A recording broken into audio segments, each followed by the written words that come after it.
Sarah and Davis have chosen to write their own vows. So Sarah. I promise to care for you and love you our entire life. I promise to be your best friend. Whoa. You can't just be saying best friend, okay? Pete's my best friend. Hold up. I thought I was his best friend. We've been through a lot together. Gosh, we have been through so much together. Second grade was really rough for us. I remember when he fell off the monkey bars. I mean, he gave me his fruit roll-up. I gave him my fruit roll-up. That was like... I hope he knows that he's my best friend. Our friendship has survived so much. You think that this is gonna divide us? I promise to be your most loyal friend. I'm loyal too. She is confusing me so much right now. She is my wife. He is my best friend. Who's the best friend here?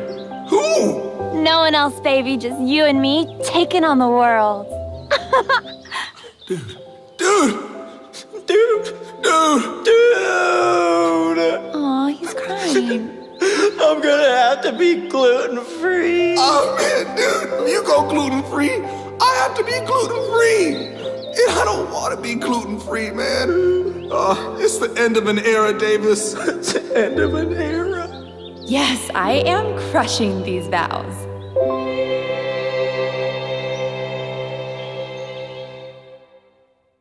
I would like to object right now, but I want to do it at the right time. Please don't do it, Pete. Look, please. I'm going to object. My hand's going up. My hand's going up. Don't. It's going up. I object.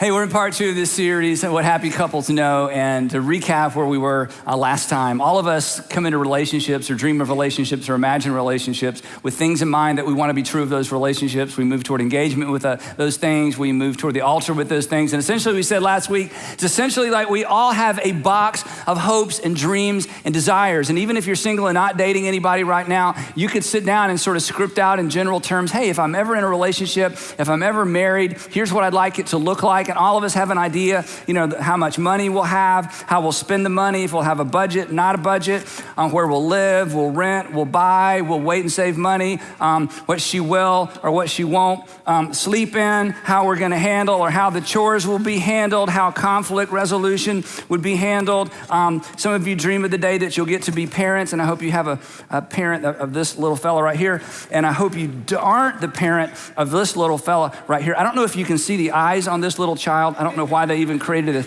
but just to play along, if you have, can you see the eyes? This is creepy. If you have this child will end up on the top of whatever you live in at some point in your life. As a parent, I know this. So anyway, we all have an idea. I'm gonna sit you right back here, honey. You go to sleep, okay?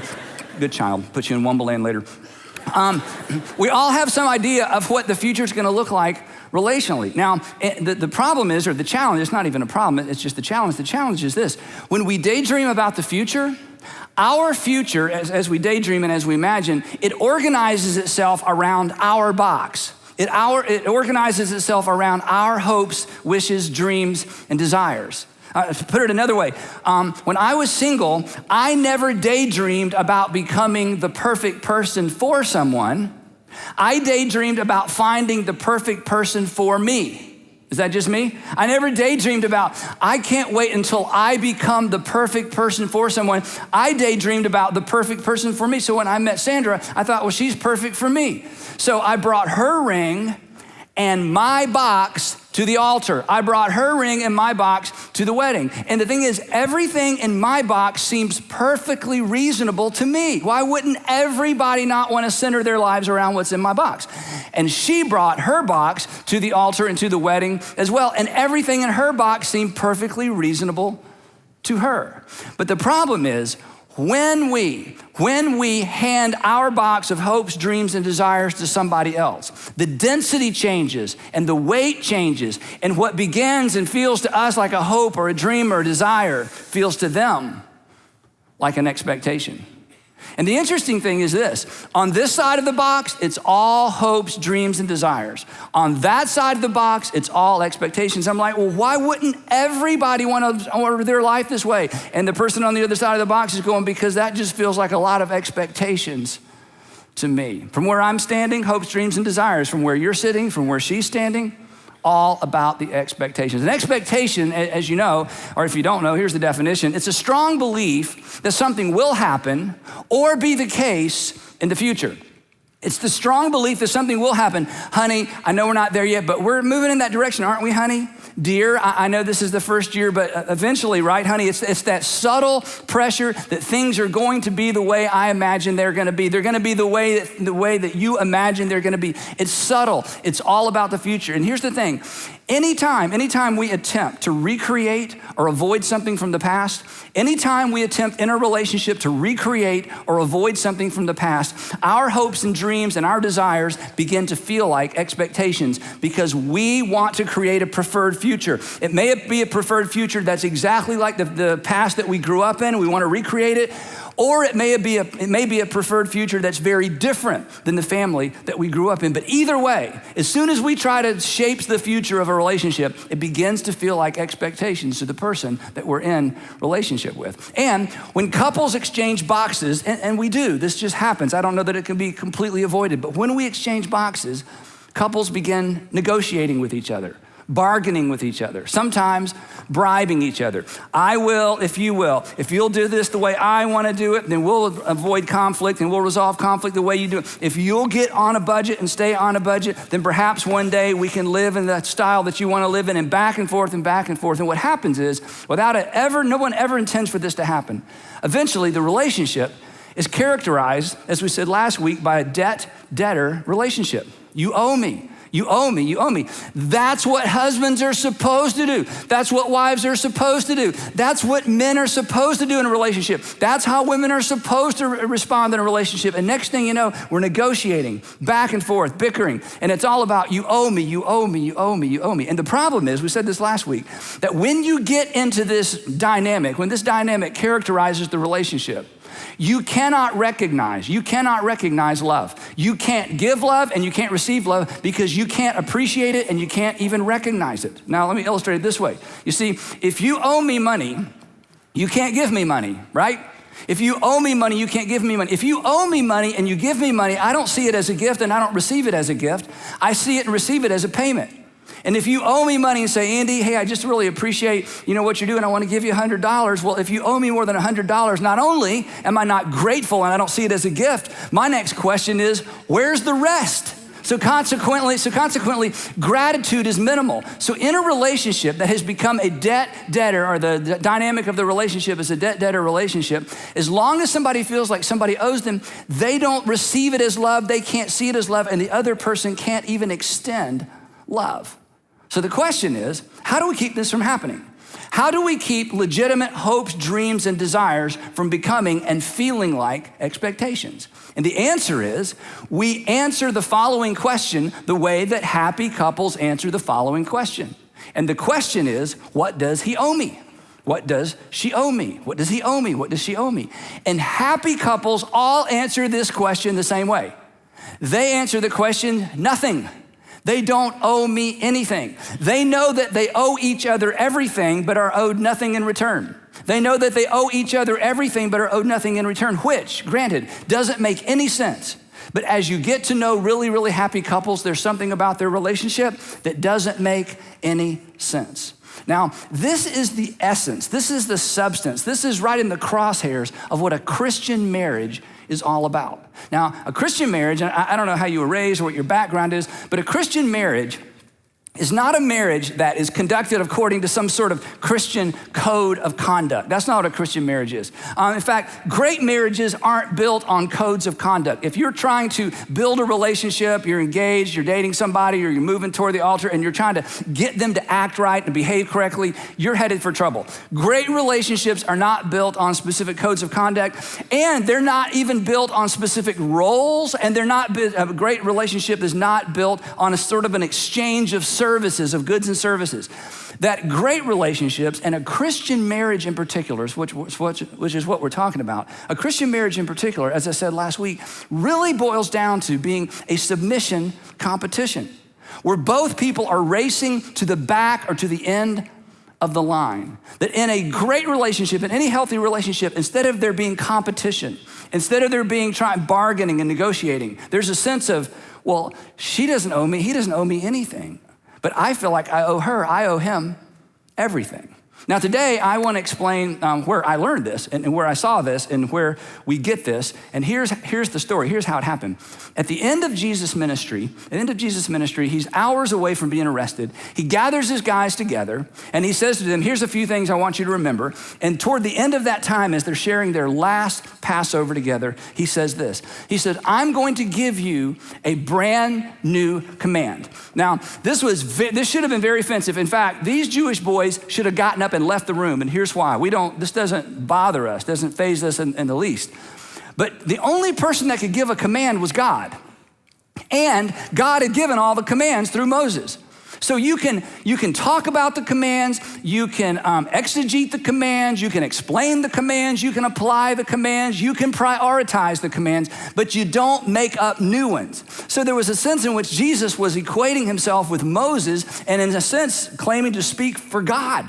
And these guys should have gotten up and left the room, but the night had already been very confusing. Judas had left to run an errand. Jesus basically took their most sacred holiday and turned it into something all about himself. So the whole night is crazy. And he says, guys, I know this is crazy. I'm kind of stepping in front of Moses. I'm stepping between you and God, but I'm going to give you a new command. And here's what he said. He said, a new command I give you, love one another. To which they may have responded, that's not new. To which Jesus would have responded, I'm not through, because here's the rest of it. A new command I give you, love one another as I have loved you, so you must love one another. Now, this is an epic moment. This is such a big moment because Jesus says, I'm reducing all the Jewish law from 600 and something to 2 to 1. That at the end of the day, these are your marching orders relationally. You are to treat other people the way I have treated you. And he could have gone around the room to each one of those guys and said, Matthew, you remember when we met? You were a tax collector. You were an embarrassment to your family. You were an embarrassment to the nation. And do you remember what I said to you when I met you, Matthew? Matthew's like, yep, I remember. You asked me to follow you. And Peter, you remember how you didn't want Matthew following us because you didn't want to be associated with the tax gatherer? And Peter's like, yep.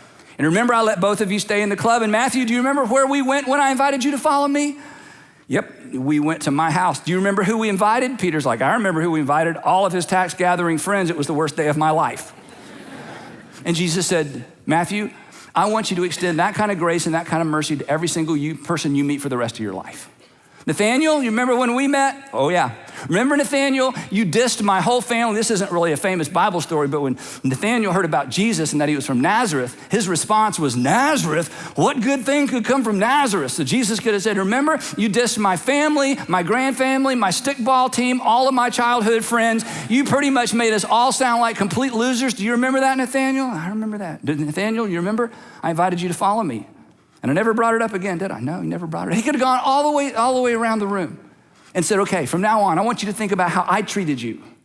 That's how I want you to treat everybody. And a few hours later, he would be arrested and he would be tried and he would be crucified. And that would be, in a few days, an aha moment from which they would never recover when they realized Jesus gave his life on our behalf and he is asking us to do the same for other people. That's why this is sometimes called the law of Christ, or I call it the platinum rule. The golden rule is treat people the way you want to be treated. The platinum rule is treat people the way that God in Christ treated you. In fact, let me kind of make it simple to remember. When you're not sure what to say or do, you just love like God through Christ loved you. That's it. When you're not sure what to say or do relationally, you go, okay, how did God through Christ treat me when I was misbehaving, when I messed up, when I, broke a promise? When you're not sure what to say or do, you love like God through Christ loved you. This is the big one. This is the marching orders.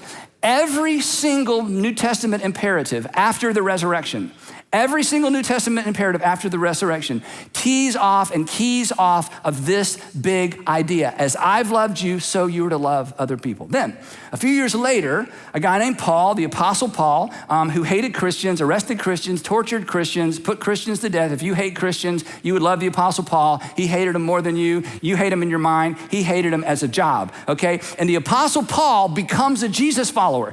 And when he does, his life is completely transformed. And he takes this big idea of love others the way that God through Christ has loved us. He takes that big idea and he begins to apply it in all of his letters to Gentiles, non-Jewish people. He begins to apply it to all kinds of relationships. He applies it to everything, including marriage. So whenever you read anything the Apostle Paul writes in his letters that says do this or don't do that, do this or don't do that, here's what you need to remember. Every one of his commands is linked specifically and directly to Jesus' command to treat others the way that I have treated you. He's not making stuff up. He's applying Jesus' brand new command. So in his letter to the Christians living in Ephesus, the Apostle Paul applies Jesus' new command to marriage. And here's what he says. Wives, submit yourself to your own husbands as you do to the Lord. I mean, what could be any clearer than that? Let's pray.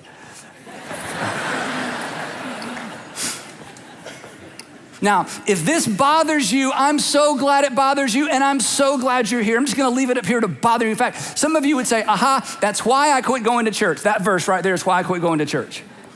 That whole idea is why I don't like Christians. I am so glad you are watching or listening or in church today. I'm telling you, what you're about to hear, this is so transformational. I love talking about this. Our English Bibles are translations from Greek text, and there were groupings of Greek text all over the East. And the oldest text, the oldest manuscripts of the New Testament, the oldest manuscripts of the Apostle Paul's letters, interestingly enough, if you took this verse and you translated it literally, here's what it would say. It would say, wives, to your own husbands as to the Lord. There's no verb in this statement in the oldest Greek manuscripts. There's no verb. The word submit isn't there. Now, before I explain why it's not there, I want to explain something else, and this is so important. When the Apostle Paul's first century audience heard him teach about women submitting to their husbands, and I'll tell you where the verb came from in just a second. When the first century audience heard the Apostle Paul talk about women and wives submitting to their husbands, whereas we go, what? And huh? Their response was, duh, not huh. They weren't like, what? They were like, well, yeah, tell us something we don't know. They had no choice. I mean, this wasn't new information. This wasn't even a big deal. This was common ground. This didn't surprise anyone in Jesus' audience. And ladies, believe it or not, no one was offended because men in that culture, both the Roman culture, Greek culture, and then the Jews had a version of this. Men in that culture had something that's referred to as patria potestas. Patria potestas. Patria potestas, these two words put together meant they had legal jurisdiction over their children and they had legal jurisdiction over their wives. Essentially, their wives belonged to them. So when Paul says, wives submit to your husbands, that's like, right, because if we don't, he'll sell us, he'll trade us, he'll have us arrested, he'll accuse us of some crime, and there won't be any eyewitnesses to show up to dispute the claim, and of course we submit to our husbands. So this was not a big deal to them. But here's the cool thing, it's a big deal to us. And the reason it's a big deal to us is what comes later in the text. So why no verb in the oldest Greek text? Why isn't there a verb in this verse? And the answer is the verb comes from the verse before. And this was a typical kind of Greek grammatical way of doing things. That you make a statement with a verb, and then in the next statement, you just infer the verb. You don't include it. You just take your verb from what came before. That submit, the verb submit, is actually inferred from the verse that came before. So we should ask, what was the verse that came before that gives us the verb for this verse? And my friends, you're looking up here, this is a game changer. Here's what Paul said before he told wives submit to their husbands. Here's the verse that sets the tone for everything that follows. Here's our verb, submit to one another out of, and there it is again. Every time the Apostle Paul tells us to do something, he points us back to Jesus. Not the Old Testament, not the 10 Commandments, Jesus. As God through Christ has done something extraordinary for you, you are to demonstrate that same kind of love in your relationships with each other, including romantic relationships, including marriage. You are to submit to one another out of reverence to Christ. In other words, the submission, guys, get ready, is mutual. And this word reverence is a sense of awe. In other words, in light of all that God has done for you, in light of the awe that comes with, oh my gosh, you forgave me, you died for my sins, you've forgiven me in spite of myself, and all the times I've gone back on my promises. All that awe is to be translated not simply to church attendance and not simply to singing worship songs to the invisible God in the sky. That energy is to be translated into love for other people. This is why Christian marriage is a submission competition, because the command to submit is mutual. It is mutual submission. My friends, if you don't hear anything else today, this makes marriage amazing. This makes relationships amazing. This is what happy couples know. They know, I'm here for you, you're here for me, but I'm not here for you because you're here for me. I'm just here for you because God was here for me when I needed my Heavenly Father. I'm gonna leverage all of my resources, all of my talents, all of my gifts, I'm gonna leverage all of me for what benefits you the most. Now, we may have different roles in our relationship. We may have different responsibilities in our relationship. We may have different gifts and talents, but we do not have different value. I'm telling you, in the first century, this was unbelievable. And Jesus is the model. So what Paul did is so brilliant. As Paul is beginning to make a very disruptive application, as he's about to make a very, very, very disruptive point in this primarily Greek and Roman culture, he begins like any good communicator does. He begins where there's common ground. And the common ground was, wives, submit yourself to your husbands as to the Lord, because everybody knew a wife had to submit herself to her husband. So he begins, submit yourself to one another out of reverence for Christ. So Paul begins where the common ground is, and he goes from there. But then he applies it to men.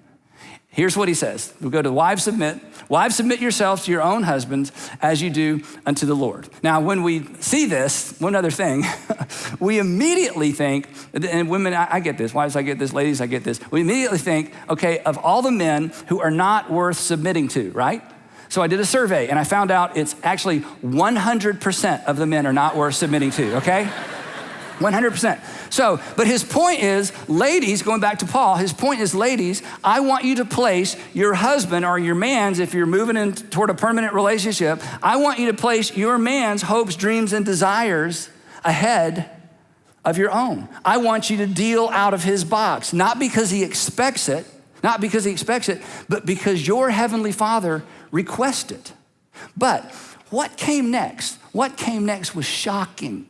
What came next had an effect on the audience that mimics or parallels our 21st century response to wives, submit to your husbands. Because in that culture, again, it was assumed. But what came next, I'm telling you, it was so disruptive. It was so unbelievable. It was so new. It was so different. What comes next? What comes next is why what came first is so offensive to us. The reason we are so offended oftentimes by wives submit to your husbands is because what the Apostle Paul asked husbands to do. And I'll connect those dots in just a minute. So this is what he says to the men. Husbands, love your wives. Now, we're like, well, of course. But in the first century, it wasn't of course. In the first century, it's wait. I don't have an obligation to my woman. My woman has an obligation to me. The Apostle Paul says, I'm not finished. Husbands, love your wives just as, and this is the key, this is the connection, this is the link. These are the two words you should look for throughout the New Testament when you read the New Testament after the resurrection. Husbands, love your wives just as Christ, there it is, just as Christ loved the church and gave himself up for her. Now, this is a Christian audience in Ephesus, and the guys are like, wait. I know this story. This does not end well for Christ. This does not end well for Jesus. Okay, I know where you're going with this. And Paul, we get the wives submit because, they kind of have to, but now you're telling us that we have a responsibility toward women.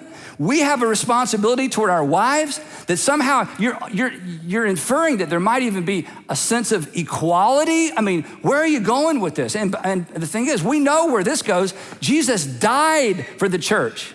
Paul's still not done. He says, look at this. He says, in the same way, husbands ought to love their wives as their own bodies. It's like he's saying, okay, if you can't get the theology thing about Jesus and the church, let me make it real simple for you guys. You are to love your wife. You are responsible to care for your wife. You are responsible to protect your wife as if she is you. This was just more than they could imagine. And he says this, He who loves his wife loves himself. Well, Paul, what are you talking about? Paul says, because there's a mystery. There's a mystery that when two people are married, they become one flesh.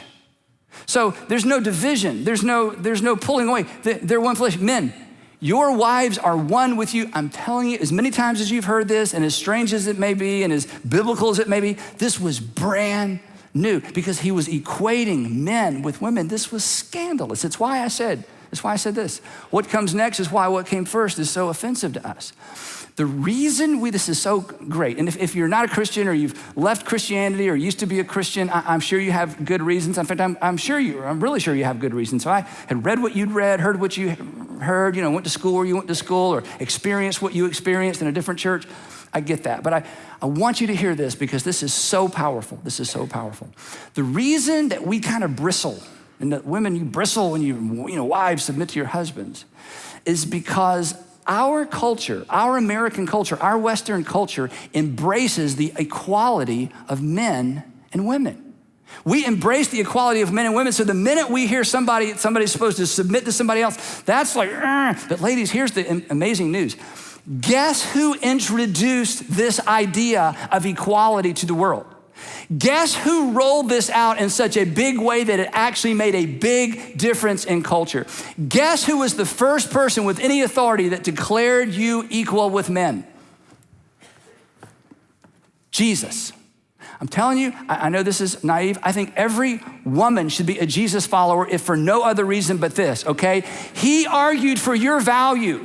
He argued for your worth. He argued for your dignity before it was a category for anybody else in the world. And the Apostle Paul comes along and says, men, because of the way your heavenly Father views the women in your life, you are to treat them with extraordinary, extraordinary value. One day, Jesus is teaching, and the teachers of the law and Pharisees come along. They're always trying to trick him and ask him trick questions to, divide him from the crowd.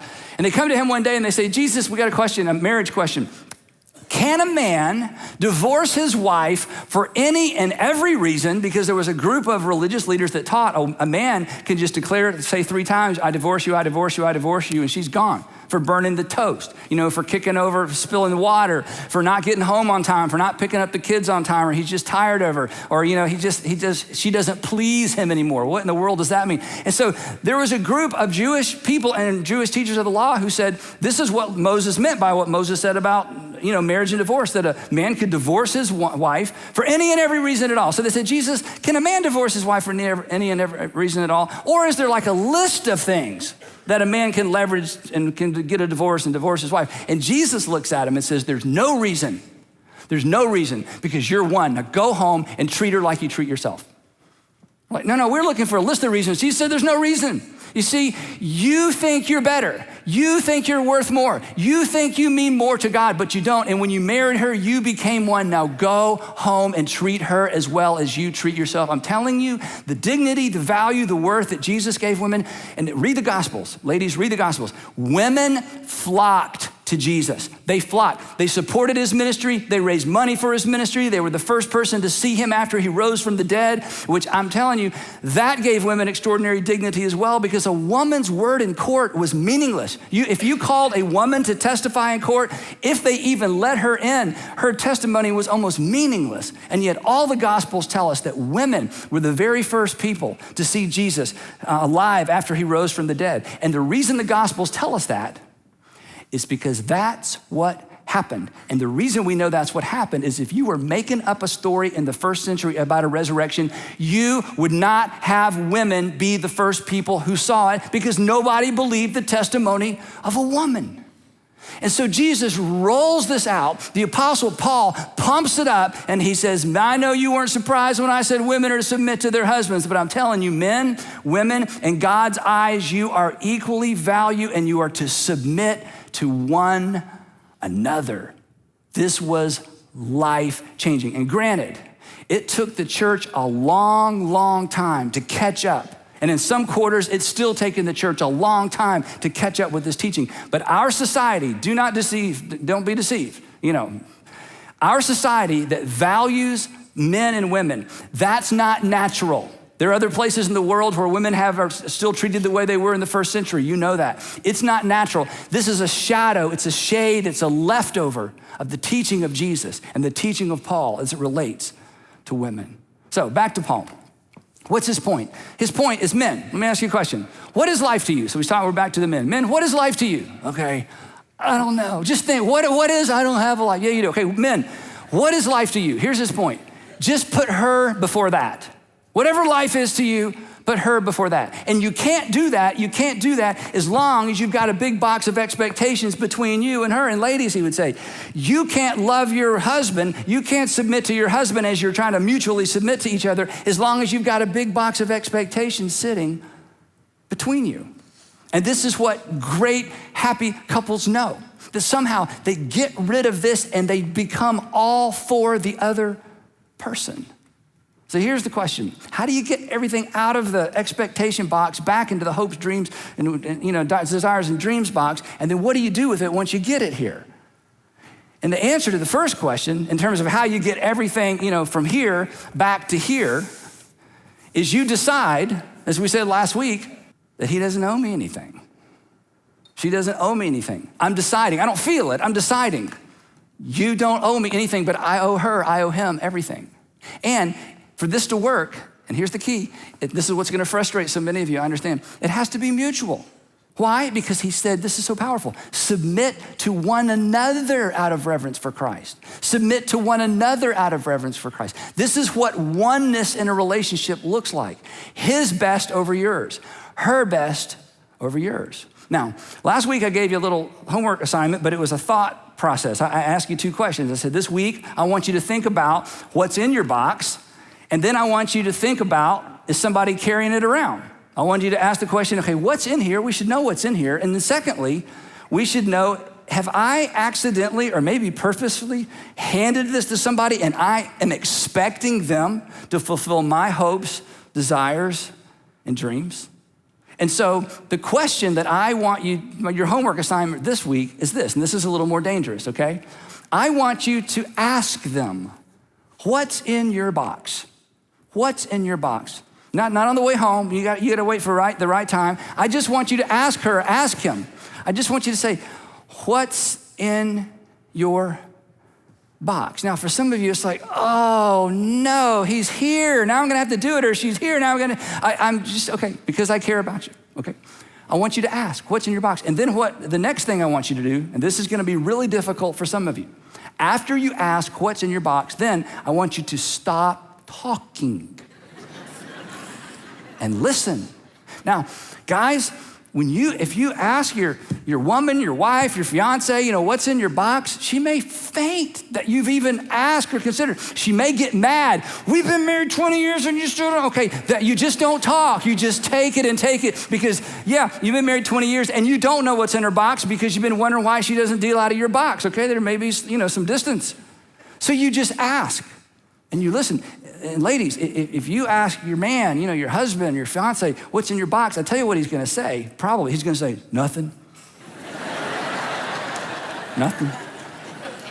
Aren't the Falcons on? We don't even know we have a box. We're not lying. We don't know. We don't know what's in there. Now, we expect you to fulfill these wishes and dreams and desires that we've never defined. But ladies, I'm stereotyping a little bit, but there's a kind of I don't know how to talk about this. Guys, that's why I asked you last week to start thinking about it. You need to know, and you do know. And ladies, here's the other thing about many of us men. And we're scared to talk about it. And men, the reason you need to talk about it is you're scared to talk about it, but you're expecting her to fulfill it, and you've never told her. And it's scary. In fact, it's terrorizing in some ways. But you talk about it. This is, the what's in your box question. This is the I'm all in question. This is the I am more interested in what's in your box than what's in mine. This is the I'm all in. I'm all into this relationship so much. I want to know what your hopes and your dreams and your desires. This is the I'm all in. This is the less self question. And you know something about less self people? Less self people are happier people. Find the happiest people you know, less self. And less self relationships are the richest and the richer relationships. Now, I know, if you're paying attention to this, in your mind, you're going, yeah, but what about, and you're arguing. I get that. I would do the same thing. So I know for some of you, there's like, wait, I have one really, really big objection if I'm going to move forward with this, okay? Okay, Andy, if I take the pressure off, you'd have no idea what he's going to do. If I take the pressure off, you have no idea how much money she's going to spend. If I take the pressure off, he'll never come home from work. He'll just live there, okay? If I take the pressure off, he'll never follow through. She'll never follow through. If I take the pressure off, I'm your what? I'm afraid. I'm afraid she won't. I'm afraid he will. I'm afraid he'll start. I'm afraid she'll stop. But my friends, this is the way forward. This is the way forward.